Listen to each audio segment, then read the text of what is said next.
పరవశంగా పాకింది ఒళ్ళాట 16 ఏళ్ల యవ్వనం పదిలంగా దాచిన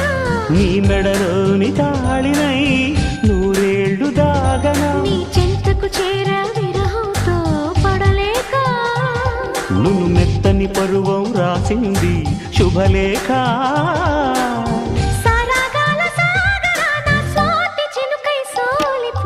కొమ్మన కులికే కోయిల ఓ కమ్మని పాట పాడవే తేనెలు మరిగిన తుమ్మెద నీ అల్లరి పనులిక ఆపవే ఓ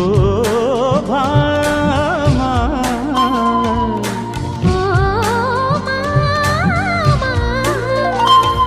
ఉదయాలకు నీవే ప్రాణమా కసి ముత్తులు రాసిన కావ్యమా ఎదలో ఎలదాగిన చిత్రమా